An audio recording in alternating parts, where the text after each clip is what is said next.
د مینا ټي وي چینل درنو کتونکو سلام ستړي مشي وخت په خیر د دې سات خبري ټولګي ته مزمن افغان هرکلی کوم.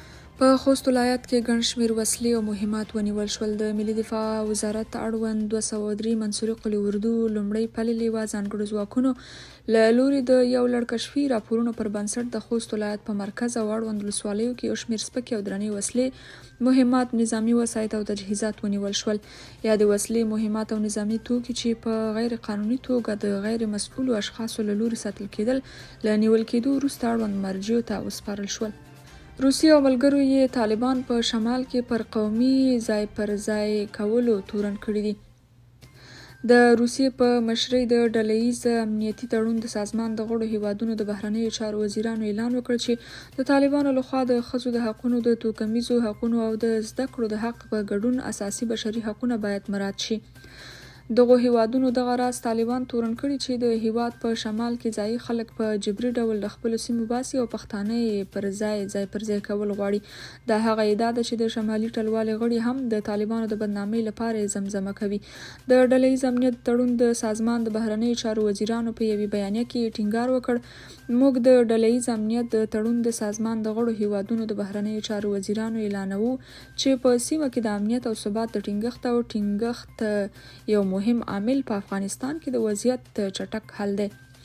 دغه سازمان زیاته کړې ده چې د ډلهییز امنیتي تړون سازمان له ترهګرۍ، جګړې او نشه یي توکو څخه د پاک، خپلواک، متحد او سولیز افغانستان له موجودیت څخه ملاتړ کوي.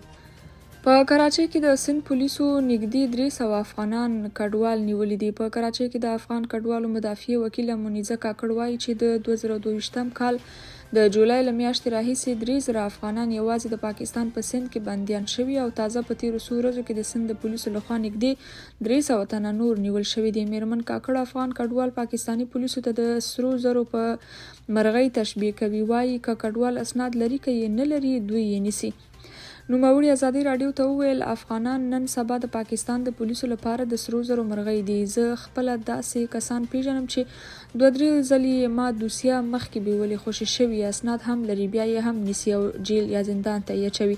اغلې کاکړ زیاته کړه چې بندي شوي افغانان د ګرمۍ له امله په بند کې په داسې حال کې له بېلابېلو ناروغیو سره مخ دي چې ډاکټر او درملو ته هم لاسرسی نه لري. مخکې له دې عمله 4 کسه افغانان د کراچۍ په زندانونو کې مړه شوي هم دي. پاکستان ته تللي پخواني او اوسني افغانان هم دوی سره د پولیسو د ناسم چلند له امله شکایت لري. فلیپین افغان کډوالو ته د پناه ورکولو په اړه د امریکا غوښتنه رد کړه. د فلیپین د ولسمشر مرستیالې سارا دوترتا د واشنګټن له هغې غوښتنې سره مخالفت وکړ چې د امنیتي دلایلو له مخې د هغه 50,000 افغان کډوال چې امریکا ته د کډوالۍ د ځانګړو ویزو لپاره یې غوښتي و خپل هیواد ته انتقال کړي. سارا دوترتا په فلیپین کې د هغو افغان مهاجرو د لیږد بهیر ته په اشارې سره چې د مهاجرت د ویزو غوښتنه یې کوله په فلیپین کې پر دغو مهاجرو باندې د تروریستي حملو د احتمال په اړه اندېښنه څرګنده کړې ده. فلیپیني رسنیو ویلي چې په فلیپین کې د افغان کډوالو د موقتي اوسېدو په اړه د امریکا له غوښتنې وروسته د دغه هیواد یو شمېر سیاستوالو غبرګون ښودلی دی.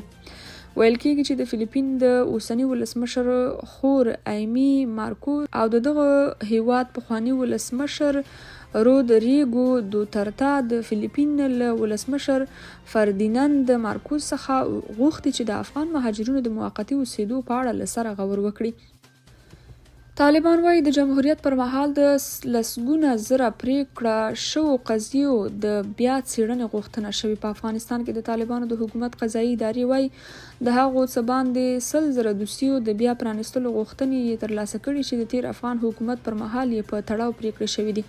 ویل کېږي ډیری یې د ځمکو او ملکیتونو په شخړو پورې اړه لري. د ډیرو دغو قضیو د بیا پرانیستلو لوی لامل د تیر حکومت پر عدلي سیستم بې باوري او د طالبانو د مشرتابه لخوا د دعوو د بایللو په صورت کې د ناغې له ورکړې معافیت بلل کېږي چې ویل کېږي ګڼ خلک د خپلو دوسیو بیا پرانیستلو ته هڅېدلي دي.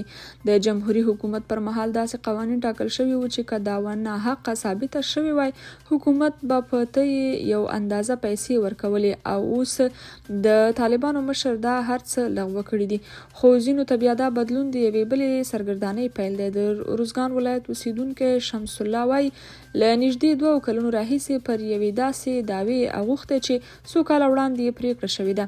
نوموړی کړی. وایي 14 کاله وړاندې زما خور په بدو کې ورکړل شوې وه. کله چې هغه پیغله شوه خپله قضیه په محکمه کې پرانیستله او د 14 میاشتو موده کې پریکړه وشوه او زما خور ته طلاق ورکړل شو.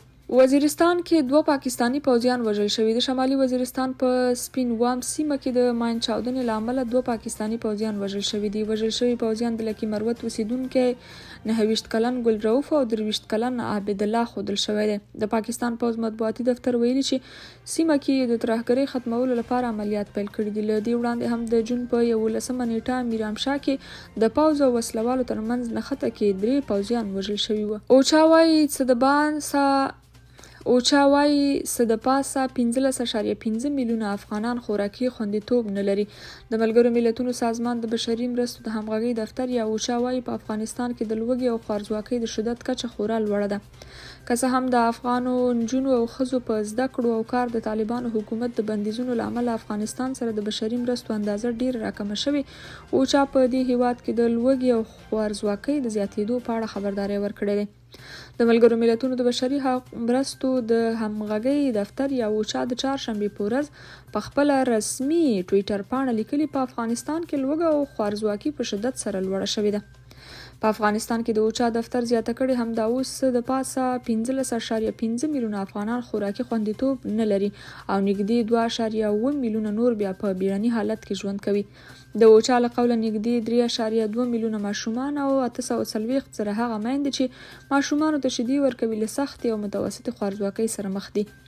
روسي رسنۍ وایي مسکو ته نږدې 3 ډرونونه راغورځول شوي. روسي رسنۍ په مسکو کې د دې هیواد د قانون د تنفیذ چارواکو له قوله خبر ورکړی چې وایي پلازمینې ته نږدې 3 ډرونونه راغورځول شوي. د روسیې د خبري اژانسونو او ټلګرام چینلونو د راپورونو له مخې 2 ډرونونه په ناروفومینسک سیمه کې یو پوځي جوزوتام ته نږدې راغورځول شوی او بله یوه په لوکینو کلي نسکوره شوې ده.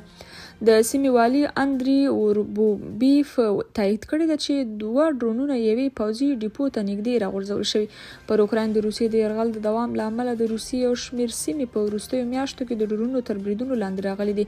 کیف تر اوسه د دغو پیښو په اړه څه نه دي ویلي. د امریکا او چین ترمنځ کړکېچ جو بایډن د چین ولسمشر دیکتاتور بللی. د امریکا ولسمشر جو بایډن د دغه هیواد کلیفورنیا ایالت کې خپل ټاکنیز کمپاین د مالی تمویل په یوه غونډه کې د چین ولسمشر شي جینګ پینګ ته د دیکتاتور خطاب کړی. دا په داسې حال کې ده چې د امریکا بهرنی چارو وزیر تر دې یوازې یوه ورځ مخکې بیجینګ کې له ښاغلي شي جینګ پینګ سره کتلي وه. انتوني بلینکن د دې لپاره چین ته تللی و چې دغه هیواد سره ترینګلې اړیکې ورغوي. د دې ساعت خبرونه تر همدې ځایه. تر بیا د خدای په امان ښې چارې ولرئ.